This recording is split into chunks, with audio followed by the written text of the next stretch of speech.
بنی اسرائیل کا ایک شخص کسی سفر پر جانے لگا تو اس نے اپنے بھائی سے عہد لیا کہ تم میری بیوی کی خدمت اور دیکھ بھال کرو گے۔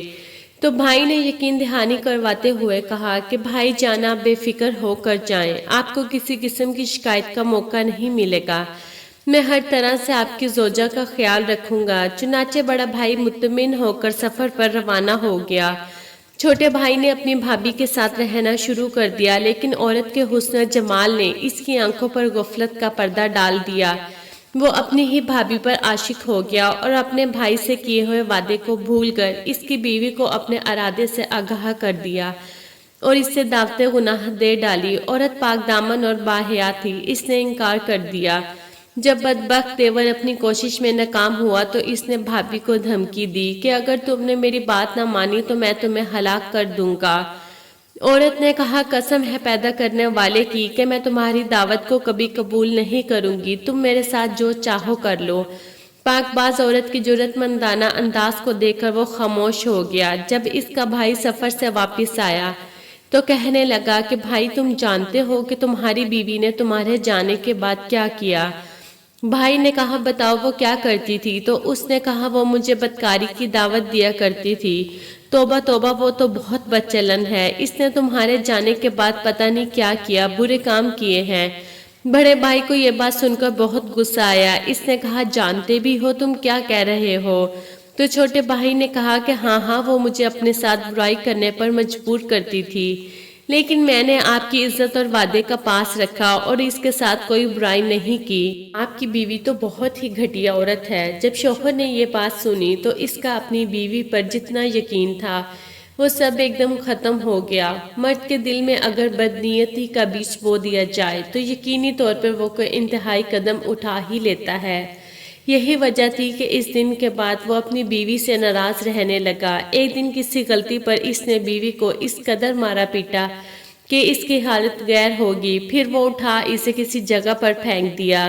جس جگہ اسے پھینکا وہاں سے وہ اٹھی گرتی پڑتی سڑک تک جا پہنچی۔ وہاں سے ایک آدمی کا گزر ہوا، عورت کو ادموئی حالت میں دیکھا تو اسے بٹھا کر اپنے گھر لے گیا، اس کو دوائی لگائی اور اس کا خیال رکھا۔ جب اس کی طبیعت تھوڑی بہتر ہوئی تو اس سے پوچھا تم کون ہو؟ اس نے جواب دیا میں فلاں جگہ سے آئی ہوں، میرا شوہر ابھی زندہ ہے، اس نے ابھی مجھے طلاق نہیں دی۔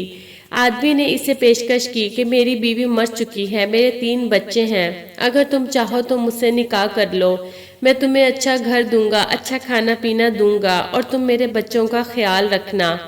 اس نے کہا کہ نہیں میں نکاح نہیں کر سکتی کیونکہ ابھی مجھے طلاق نہیں ہوئی۔ اس کے بعد اس آدمی نے اسے کچھ مال اسباب دے کر اپنے گھر سے رخصت کر دیا۔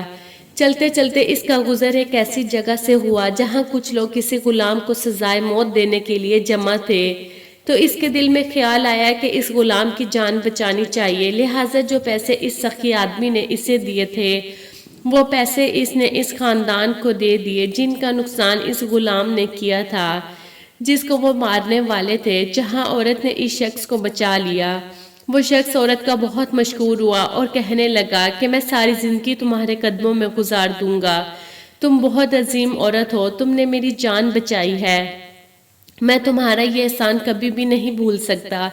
پھر اس نے کہا کہ میرے ساتھ میرے گاؤں چلو، وہاں میرے پاس زمینیں ہیں، وہاں ہم دونوں مل کر کھیتی باڑی کریں گے، پیار محبت سے زندگی گزاریں گے، بے شک تم میرے ساتھ نکاح مت کرنا لیکن میرے ساتھ ضرور چلو۔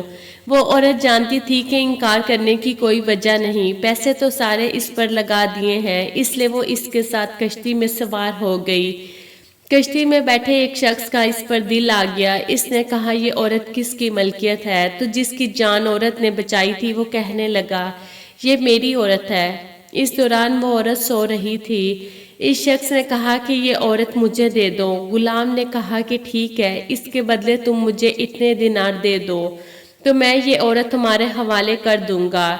پھر اس عورت کے بدلے دینار لے کر وہ وہاں سے غائب ہو گیا۔ جب عورت کی آنکھ کھلی تو اس آدمی نے کہا کہ اب تم میری ملکیت ہو۔ عورت نے کہا میں آزاد ہوں، میں کسی کی ملکیت نہیں ہوں۔ امیر آدمی نے کہا کہ یقین نہ ہو تو کشتی کے دیگر مسافروں سے پوچھ لو، وہ شخص تمہیں فروخت کر کے چلا گیا ہے۔ اس دستاویز پر تمہارا انگوٹھا بھی لگا ہوا ہے، لہٰذا اب تم میری ملکیت ہو۔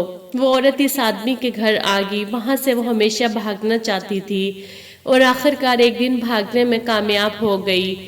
آخرکار وہ پکڑی گئی تو اسے زندان میں ڈال دیا گیا۔ جب وہ زندان میں تھی تو مختلف لوگوں کو موقع ملتا تھا۔ انہوں نے کہا میں تمہیں اور سلطنت میں بادشاہ کی مدد کرنی چاہیے۔ اسے بادشاہ کے دربار میں پیش کیا گیا۔ بادشاہ کو وہ عورت بہت ذہین لگی۔ بادشاہ نے اسے اپنے دربار میں رکھ لیا۔ وہ امور سلطنت میں اس سے مدد لیتا۔ بادشاہ نے ایک دن اسے اپنی ملکہ بننے کی دعوت دی تو اس نے وہی جواب دیا کہ میں ابھی نکاح نہیں کر سکتی، اس لیے کہ مجھے ابھی طلاق نہیں ہوئی۔ بادشاہ نے کہا ٹھیک ہے، آج سے تم میری معاون خصوصی بن کر محل میں کام کر سکتی ہو۔ بہت سارا وقت گزر گیا۔ ایک دن ایسا آیا کہ بادشاہ کا انتقال ہو گیا۔ جب بادشاہ کی وصیت دیکھی گئی تو اس میں لکھا تھا میرے بیوی بچے نہیں ہیں، اس لیے میں اپنی سلطنت اس عورت کے حوالے کرتا ہوں۔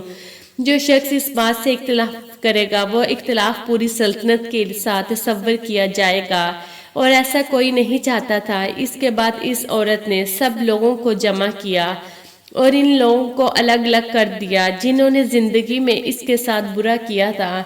سب سے پہلے اپنے شوہر اور اس کے بھائی کو الگ کیا، اور پھر اس شخص کو جس نے کچھ پیسے دے کر اسے گھر سے دھتکار دیا تھا، اور پھر اس شخص کو جس نے کچھ پیسوں کے بدلے اسے فروخت کر دیا تھا، اور پھر اس شخص کو الگ کیا جس نے ایک آزاد عورت کو ایک غلام کے طور پر خریدا تھا۔ پھر اس نے ان سب سے پوچھا کہ بتاؤ تم مجھے جانتے ہو؟ تو وہ سب اسے غور سے دیکھنے لگے اور کہا کہ ہاں آپ کو پہچانتے ہیں۔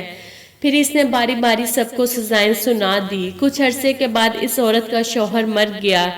پھر اس نے ایک نیک دل انسان سے شادی کر لی اور اس کے بچوں نے سلطنت کو آگے بڑھایا۔